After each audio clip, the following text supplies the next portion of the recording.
Era, se tomó como la parte final del 10. Excelente, porque ahí el varón vestido de lino dice, y yo vine en el año primero de Darío a fortalecer a Miguel, ¿verdad? Eso es lo que dice el versículo 1. Y a partir del versículo 2 empieza la revelación, la cuarta y última visión de Daniel. Dice así el versículo 2, Daniel 11:2, y ahora yo te mostraré la verdad. He aquí que aún habrá tres reyes en Persia, y el cuarto se hará de grandes riquezas más que todos ellos, y al hacerse fuerte con sus riquezas levantará a todos contra el reino de Grecia. Fíjense ustedes que en los días que Daniel estaba recibiendo esta visión, estamos en el año tercero de Ciro, rey de Persia. Eso es lo que nos dice la historia. Y fíjense ustedes, ahí en el versículo 2 dice, en ese momento se encontraba gobernando Ciro el Grande, que empezó su reinado realmente en el 550. Pero nosotros empezamos a contar recién después de la caída de Babilonia, en el 539, que es cuando el ejército de Ciro entra por los muros de la ciudad y ataca a Belsasar en esta fiesta que mencionamos en el capítulo 5. Por lo tanto, los vence, los babilonios estaban todos ebrios, ya hablamos de eso. Y el 539 empieza, ¿verdad? Darío, creemos que probablemente haya sido su suegro, Ciaxares, ¿verdad? De Media, y al fallecer 2 años después, como Ciro se casó con su hija, él queda como único rey de Media y de Persia. El reino de Media es absorbido, por decirlo así, por el reino de Persia. Entonces, estamos al tercer año, 536, cuando Daniel recibe esta profecía. Menciona, dice que habrá tres reyes más después de él. Según la historia, sabemos que Ciro gobernó entre el 550 y 530, unos 6 años después de lo que dice Daniel capítulo 10, o sea, cuando recibió esa profecía, muere ya Ciro, 6 años después más o menos. Y ahí está un panorama de los reyes que gobernaron en Persia y cómo afectaron sus decisiones al pueblo de Dios. Ciro II el Grande reinó entre el 550 hasta el 530 y en el 536 antes de Cristo él da la orden para que regrese el primer grupo de israelitas con Zorobabel a la cabeza para la reconstrucción. Luego de Ciro subió su hijo Cambises II, que reinó entre el 530 a 522. Este es uno de los reyes. Luego reinó este Gaumata, que era un falso Esmerdis, gobernó por un corto tiempo en el 522. Y el tercero mencionado es Darío I, ¿verdad? Que gobernó entre el 522 al 486. En el 515 a.C. se termina y dedica al templo, dice acá esta información. Y luego ya gobierna su hijo Jerjes I, que la Biblia lo llama Asuero, ¿verdad? Este es el que se casó con Esther y Esther, una judía criada por su tío Mardoqueo, se convierte en reina de Persia. Y en ese momento dice, se para la reconstrucción de Jerusalén. Y luego Artajerjes I, que fue el hijo de Asuero, gobernó entre el 465 al 425 y este es el que dio la orden en el 445 antes de Cristo para reconstruir el muro de la ciudad de Jerusalén. Fíjense ustedes, los tres reyes mencionados en la profecía son Cambises, Gaumata y el Darío. El cuarto dice, se va a hacer de grandes riquezas. Este cuarto es Jerjes. Él es el que fue más rico que todos los demás, ¿verdad? Y aparte dice un hecho histórico. El único que se levantó con su imperio contra los griegos fue Jerjes, ¿verdad? En la batalla de las Termópilas. Por eso les suelo decir que esas batallas tienen que recordar. Él fue el esposo de Esther. ¿Se acuerdan ustedes de este incidente en el libro de Esther? Cuando Esther dice, decide ir a hablar con el rey para poder hablar de lo que estaba haciendo Mardoqueo. Le invita para una cena a él y a Mardoqueo, perdón, a Amán, por consejo de su tío Mardoqueo, ¿verdad? Quien le dice que tiene que hacer algo por su pueblo. Entonces él le invita al rey Asuero o Jerjes, como ustedes quieran llamarlo, y a Amán a una cena, ¿verdad? Y ahí ella le descubre al rey las intenciones de Amán, que estaba preparando, dice, una horca para Mardoqueo, y finalmente él es el que muere en la horca, ¿verdad? Anteriormente, Ir sin permiso del rey o sin que el rey mande a llamar, por más que sea la reina, a veces se sentenciaba con la muerte. Entonces, lo que hizo Esther realmente era bastante arriesgado. Fue este rey bastante rico, ¿verdad? Jerjes Asuero, poderoso y cumplió la profecía que nosotros estamos estudiando ahora, la profecía de Daniel 11:2, ya que al mando de un ejército calculado en 200.000 soldados y alrededor de 700 barcos, atacó Occidente, a Grecia, en la famosa batalla de las Termópilas. Ahí está lo que les dije, ¿verdad? Un lugar estratégico para una guerra donde el número del ejército no importaba, ya que en este estrecho no podían entrar una multitud. Entonces, en cierta forma, por decirlo así, se igualaba la batalla. Y en un primer momento tuvieron muchas bajas los persas hasta que este traidor griego, ¿verdad? Se va y le muestra el camino y ellos atacan en la retaguardia y ahí empieza a ser derrotado el ejército greco espartano, ¿verdad?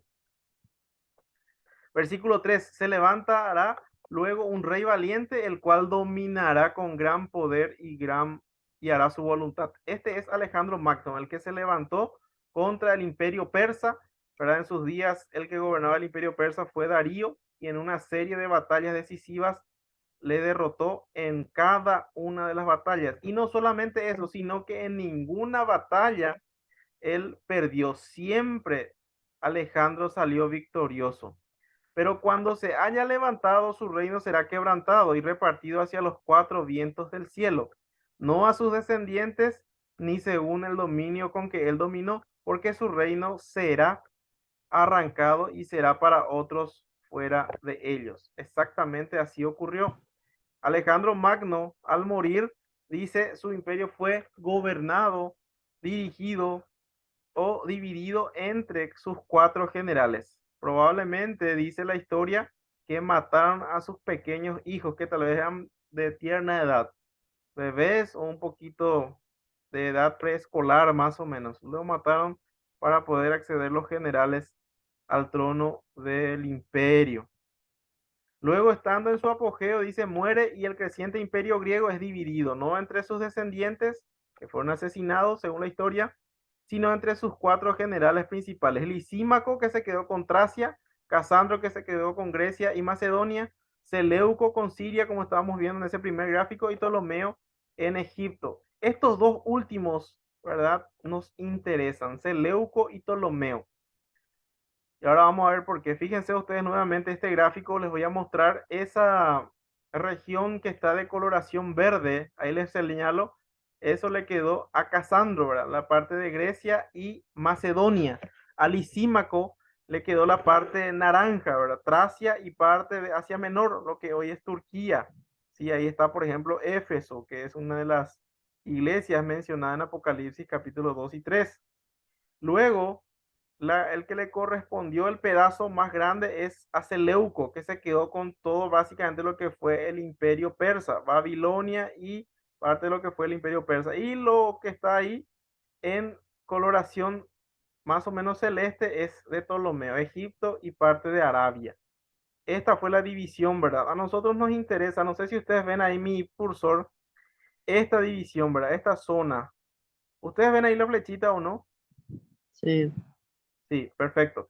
Esa zona es Jerusalén. Acá dice Jerusalén. Esta zona a nosotros nos interesa y todo lo que esté por encima, la Biblia lo llama norte y lo que esté por debajo lo llama sur. Por lo tanto, el reino del norte es todo el reino de Seleuco, ¿verdad? Que básicamente se quedó con Siria, Babilonia y parte de lo que fue Persia, ¿verdad? Sin embargo, el sur, el reino del sur es Egipto y parte de Arabia. Eso le correspondió a Ptolomeo. Y esto se desarrolla en todo el capítulo, versículo 2 hasta el 35, perdón, versículo 5 hasta el 35 básicamente. Y se hará fuerte, dice el rey del sur. ¿Se acuerdan ustedes quién estaba en el sur? Ptolomeo. Ptolomeo. Más uno de sus príncipes será más fuerte que él y se hará poderoso, su dominio será grande. Entre esos cuatro generales, ¿quién es el que fue más fuerte y más poderoso? El que tuvo más porción de tierra. Seleuco. Seleuco, así mismo. Entonces, este versículo está hablando tanto de Ptolomeo, que va a hacerse fuerte hacia el sur, y habrá uno que será más fuerte que él. Este es Seleuco hacia el norte, ¿verdad?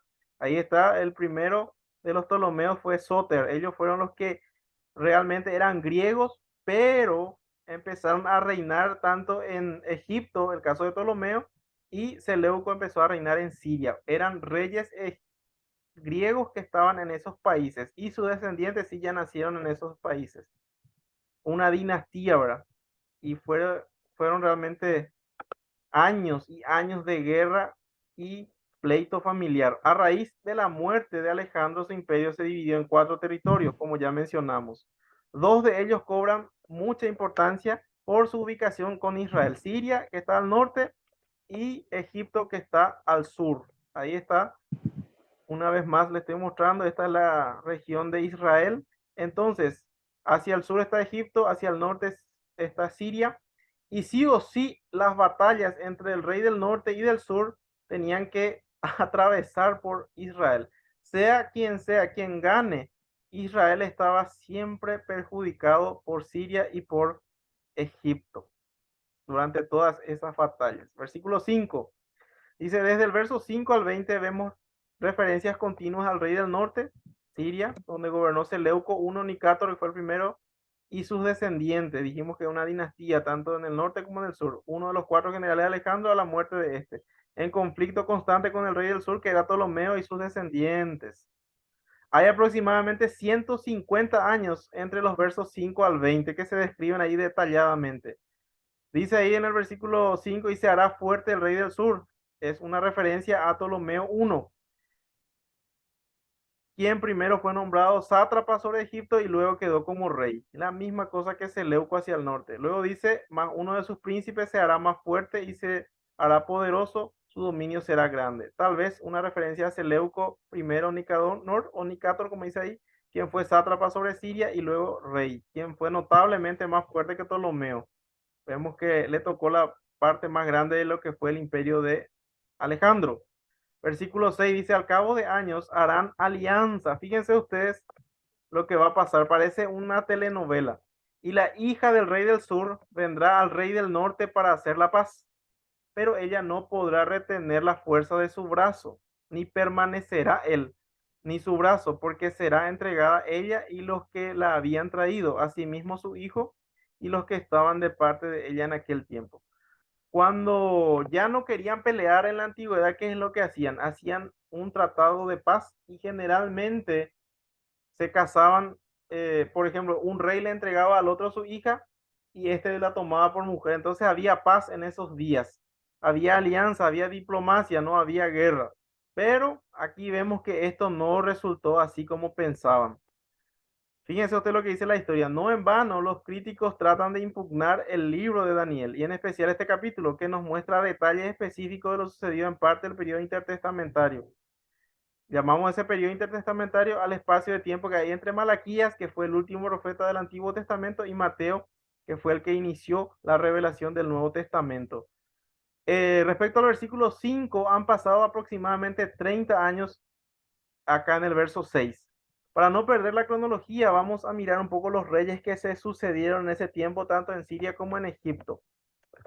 Acá en Egipto vemos la dinastía tolemaica, ¿verdad? Ptolomeo I Sóter muere y es reemplazado en el 285 por su hijo Ptolomeo II Filadelfo. Acá en Egipto es fácil, todos son Ptolomeos, no es tanto así en Siria.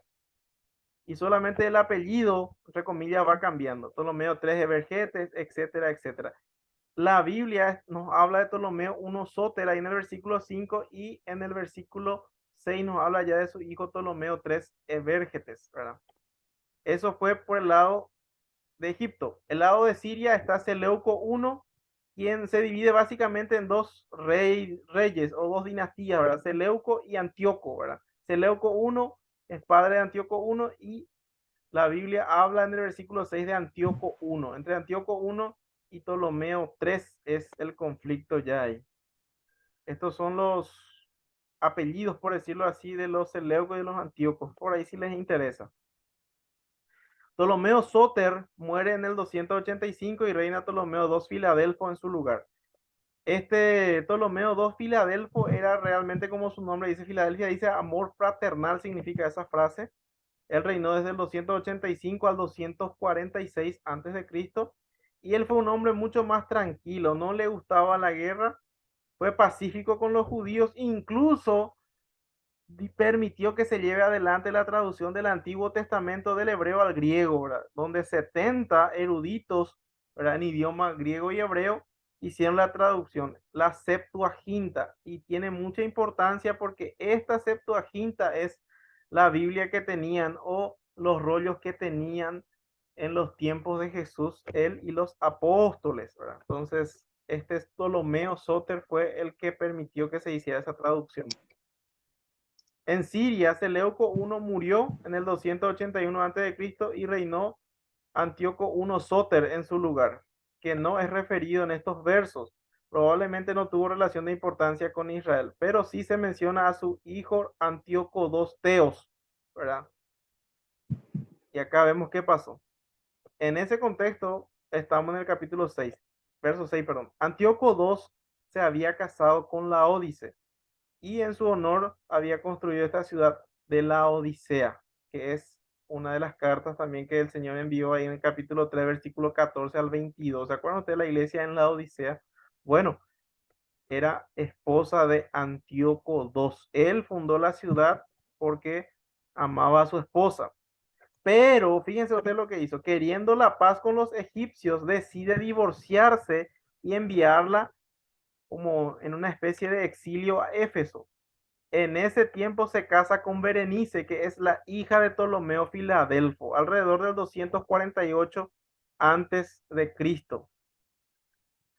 2 años más tarde, en el 246, muere este Ptolomeo Filadelfo, el papá de Berenice, y Antíoco Teos, hermano de Berenice, Antíoco Teos, el esposo de Berenice, decide abandonarla y llamar de vuelta a su primera esposa, Laodice, quien acude a la corte y cómo le paga a su ex esposo, nunca le perdonó, le guardó rencor y le decide envenenarle y matarle y también asesinar a su nueva esposa y a su hijo, ¿verdad?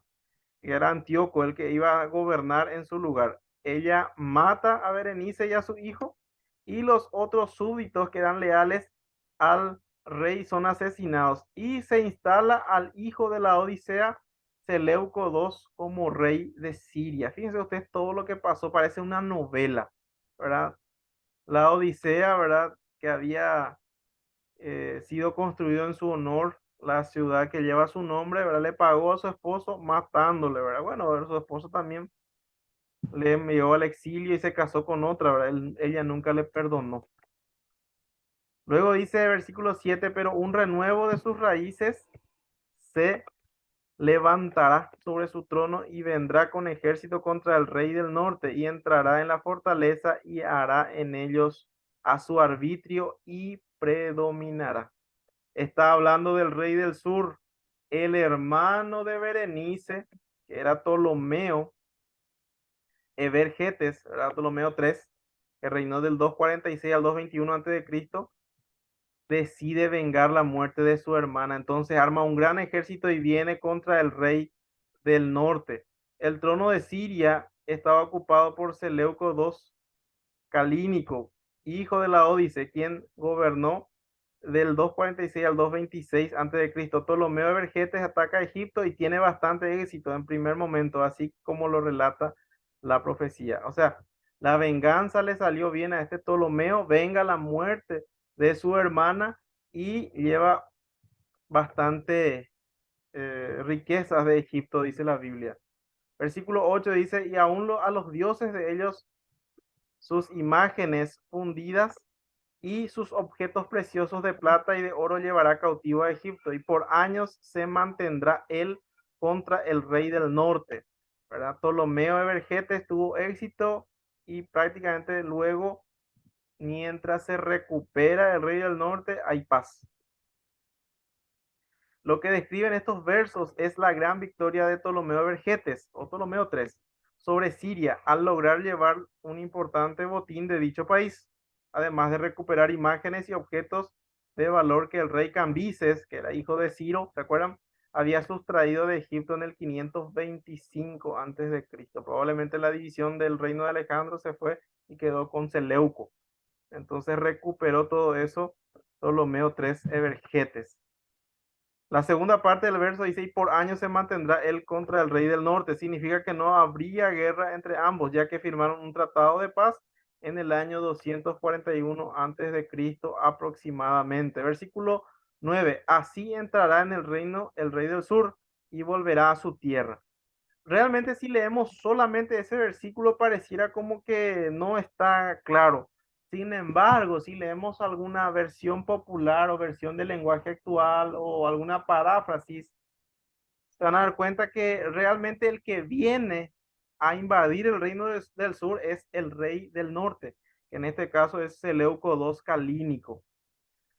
No es muy claro ahí la traducción de la Reina Valera según los eruditos y les quiero leer un poco lo que dice la paráfrasis, la Biblia al día de 1989. Luego el rey del norte invadirá los dominios del rey del sur, pero se verá forzado a volver a su país. Entonces trata de vengarse Seleuco II Calínico de la victoria de Ptolomeo, pero no puede. Entonces va otra vez con las manos vacías a su país. Versículo 10. Mas los hijos de aquel se airarán y reunirán multitud de grandes ejércitos y vendrá apresuradamente e inundará y pasará adelante. Luego volverá y llevará la guerra hasta su fortaleza. Por lo cual se enfurecerá el rey del sur y saldrá y peleará contra el rey del norte y pondrá en campaña multitud grande y toda aquella multitud será entregada en su mano. Nuevamente hay conflicto entre ambos reinos. El rey del norte en venganza por la victoria de Ptolomeo III Evergetes arma un ejército, invade el reino del sur y tiene éxito, ¿verdad? Lo que Seleuco II Calínico fue incapaz de realizarlo, volverían a intentar sus hijos. Según la historia, Seleuco II tuvo dos hijos. Seleuco III era uno, quien reinó del 226 tras la muerte de su padre hasta el 223. Y él muere en una campaña en la región de lo que hoy es Turquía, Asia Menor. A la muerte de Seleuco III, el trono es ocupado por su hermano menor, Antíoco III el Grande. Fíjense ustedes, el versículo 10 ya nos habla de este rey Antíoco III el Grande, quien reinó en Siria desde el 223 hasta el 187 aproximadamente. Fue Antíoco el Grande quien intentó nuevamente vencer al rey del sur, y esta vez sí tuvo éxito. En Egipto, tras la muerte de Ptolomeo III, reinó Ptolomeo IV Filópator, del 221 al 203.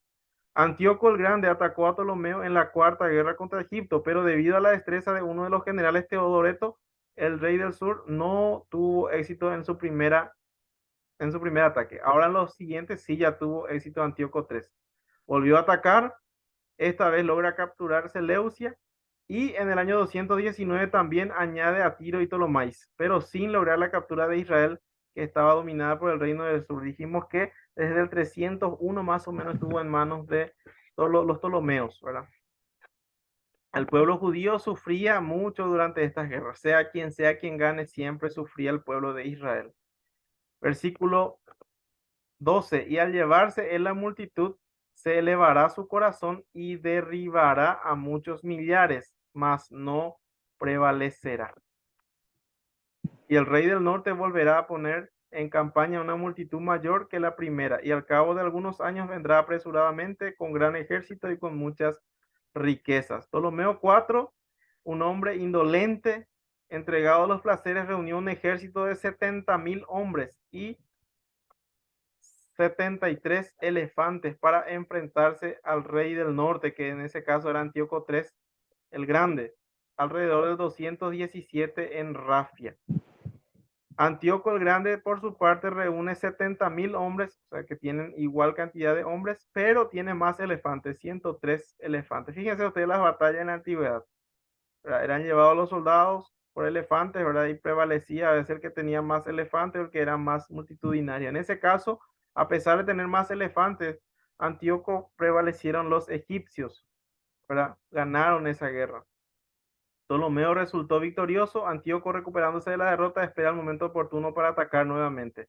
¿Cuándo decide atacar Antíoco? A la muerte de Ptolomeo Filópator. ¿Por qué? Porque en el 203 el que le sucede en el reino es Ptolomeo V, Epífanes. Este tenía solamente 5 años en ese momento, ¿verdad? Y le ataca en ese momento Antíoco III. Versículo 14. En aquellos tiempos se levantarán muchos contra el rey del sur y hombres turbulentos de tu pueblo se levantarán para cumplir la visión, pero ellos caerán. Fíjense ustedes qué interesante lo que dice ahí para cumplir la visión. ¿A qué se refiere? Vamos a ver enseguida. El versículo siguiente, el 15, dice, vendrá pues el rey del norte y levantará baluartes y tomará la ciudad fuerte y las fuerzas del sur no podrán sostenerse ni sus tropas escogidas porque no habrá fuerzas para resistir.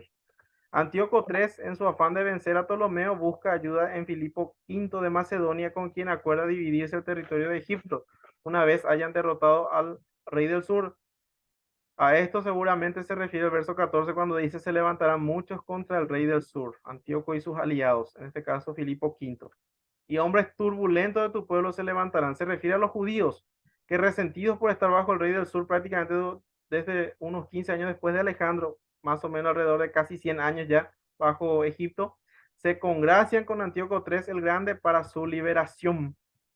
Lo que sigue en el verso 14 es sorprendente para cumplir la visión. Fíjense usted lo que dice el doctor Carballosa sobre esta expresión en su libro Daniel y el reino mesiánico. La frase para cumplir la visión sugiere que aquellos que se opusieron a Ptolomeo pretendían cumplir las profecías de Daniel. De ser así, esto indicaría que el libro de Daniel era ya ampliamente conocido a finales del siglo III antes de Cristo y no como dicen la crítica que fue escrito en el siglo II.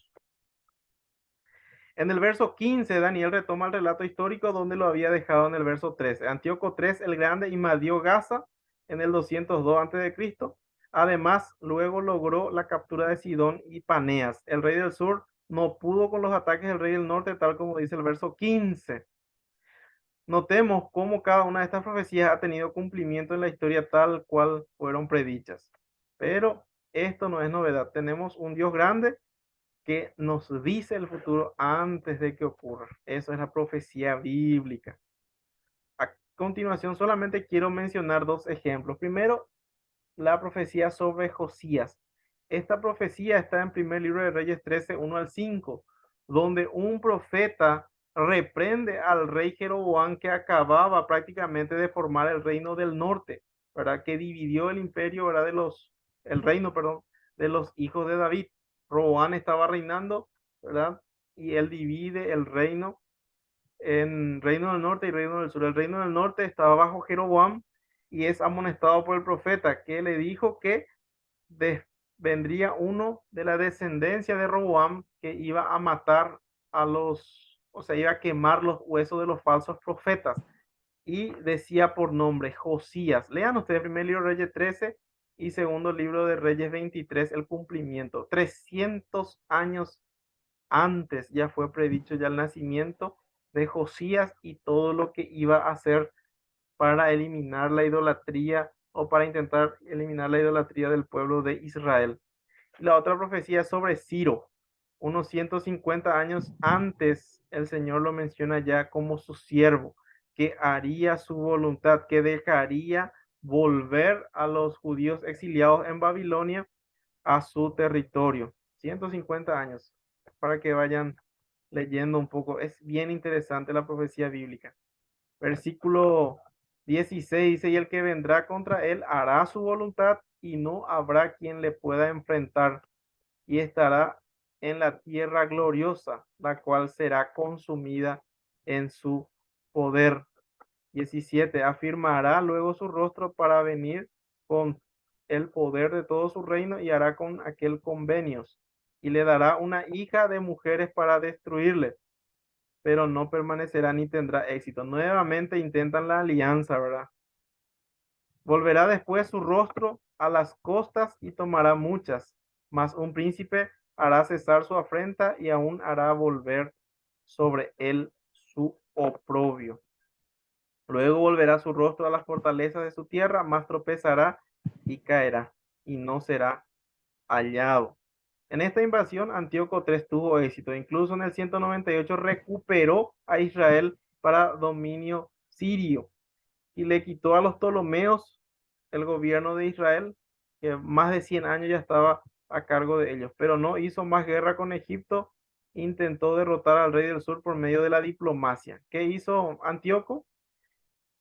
Le entregó a su hija Cleopatra por esposa a Ptolomeo V Epífanes. En el 197 hicieron este convenio, pero solamente tenía 10 años, dice Ptolomeo V, por lo tanto esperaron unos años para que se case, 4 años específicamente. A los 14 años, Ptolomeo V se casa con Cleopatra, ¿verdad?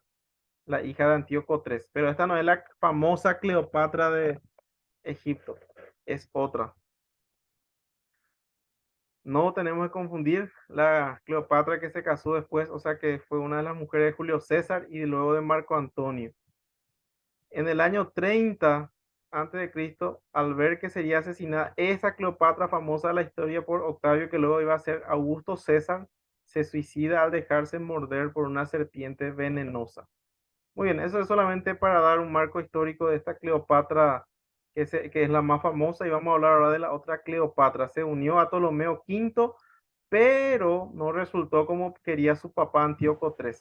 ¿Por qué? Porque ella finalmente se alía con su esposo Ptolomeo y no le hace caso a su padre, como dice ahí en el versículo 17. El próximo paso de Antíoco fue invadir las islas del mar, versículo 18 y 19. Mar Egeo. Seguidamente emprendió una campaña en el Asia Menor y aún partes de Grecia. En el año 196 a.C., Antíoco fue asistido por Aníbal, el cartaginés, quien después de haber sido derrotado por los romanos había buscado refugio en el oriente. El príncipe que hará cesar su afrenta parece referirse a Lucio Cornelio Escipión, llamado también Escipión africano. En el otoño del 190 a.C., Antíoco fue derrotado en la batalla de Magnesia. Como resultado de la derrota se dio una gran cantidad de territorio. Antíoco pierde la última batalla, entonces es obligado a pagar tributo.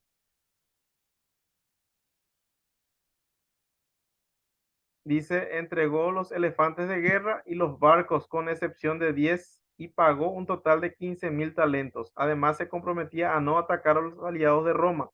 Después de haber sufrido tan aplastante derrota, Antíoco regresó a su tierra y murió en el 187 a.C. Versículo 20, y se levantará en su lugar uno que hará pasar un cobrador de tributos por la gloria del reino, pero en pocos días será quebrantado, aunque no en ira ni en batalla. Este es el hijo ya de Antíoco III, que fue Seleuco IV, que reinó 11 años en total. Seleuco IV Filópator, hijo de Antíoco III, reinó desde el 187 al 176 y él tuvo que pagar lo que su papá se comprometió. Entonces aumentó los impuestos y incluso dice aumentó los tributos, ¿verdad? Para poder pagar esa deuda con Roma, con el objeto de no ser destruidos por el naciente imperio, que aún en ese momento no era imperio realmente. ¿Y qué les parece si dejamos hasta acá nuestro estudio? Versículo 21, ya que vamos a empezar a hablar ya de un hombre que ya conocemos. Vamos a dejar eso para el próximo lunes, si les parece. Y dice ahí versículo 21, y le sucederá en su lugar un hombre despreciable al cual no darán la honra del reino, pero vendrá sin aviso y tomará el reino con halagos. ¿Quién es el hombre despreciable que incluso cometió la abominación desoladora, como ya estudiamos? Antíoco Antíoco Epífanes. Epífanes. Muy bien, Antíoco Epífanes o Antíoco IV. Y los judíos le llamaban Antíoco Epímanes, le cambiaban la F por la M, ¿verdad? Porque Epífanes viene más bien de teofanía, ¿verdad? De aparición de la deidad, él haciéndose Dios prácticamente, ¿verdad? Y ellos le llamaban Epímanes porque significa loco, ¿verdad? Antíoco el loco le decían los judíos por todo lo que él hizo. A partir del versículo 21 hasta el 35 se habla de lo que hizo Antíoco Epífanes, se describe la abominación desoladora y luego ya vemos el versículo 36 al 45 ya algunos versos que nos hablan del ministerio del anticristo escatológico. Pero como ya se está haciendo muy largo, ¿qué les parece si dejamos acá en el versículo 21? Súper bien. ¿Sí? Sí, No sé si hay alguna pregunta de lo que desarrollamos. Es muy teórico, muy histórico, un poco tedioso, pero me parece que cada versículo de la Biblia tenemos que estudiar de esta forma o si no se nos va a saltar. La única forma de poder familiarizarnos es leer, escuchar y poder realmente aprender de cada versículo, o si no va a ser muy difícil. Le voy a pasar, como le dije, los materiales y también algunos libros como para que puedan ir leyendo si les interesa. sí, Preguntas, dudas, Gracias. está bien. está bien. Está Quedó bien. todo claro o no se entendió nada hoy. Eso también es otra posibilidad. Sí, se entendió, doctor. ¿Se entendió? Bueno, Los está bien. audios además se entiende bastante bien. Qué bueno. Sí. Dani, si nos puede elevar un poco al Señor en esta palabra de oración. Sí, bueno, vamos a orar. Padre nuestro que está en los cielos, te damos gracias por este tiempo. Te agradecemos por la oportunidad que tú nos das, Señor, de para abrir tu palabra, de estudiarla, de escudriñarla, Señor, y ayudarnos a nosotros, tus hijos, a atesorarla en nuestro corazón, Señor, poder también utilizar esto como instrumento, Señor, para poder evangelizar a este mundo caído, perdido, que necesita, Señor, de ti. Gracias por los que están presentes, tu bendición, tu guía, también, Señor, tu dirección esté con ellos. Y también, Señor, no nos queremos olvidar de los hermanos que están padeciendo, las enfermedades, que tú les estés en todo momento, Señor, ayudando y que puedan sobreponerse, Señor, a esta enfermedad y que puedan ellos también pronto, al igual que nosotros, Señor, poder bendecir tu nombre y glorificarte, Señor, como tú te mereces. Gracias por todo. Bendice, Señor, hermano, que está siempre predispuesto a compartir tu palabra y a la vez, Señor, a ser instrumento de bendición para cada uno de los que escuchamos. Así queremos dejar esta noche en tus manos, todo lo que los hermanos piensan hacer y el descanso y mañana también, Señor, lo que serán las actividades cotidianas. En el nombre de tu amado Hijo Cristo Jesús. Amén. Amén. Amén. Muchas gracias por el estudio, hermano. Gracias a usted, hermana Reinita. Les paso enseguida el material y también a los libros que le estaba diciendo, ¿verdad? Como para que puedan ir leyendo y familiarizándose más. Gracias a cada uno y muchas bendiciones. Que tengan un reparador descanso y mañana un feliz despertar. Bendiciones. Igualmente, Gracias, Axel. Bendiciones. igualmente. Muchas gracias. Amén. Chao, chao. Chao, chao. Chao. Chao, chao. Muy bien. No,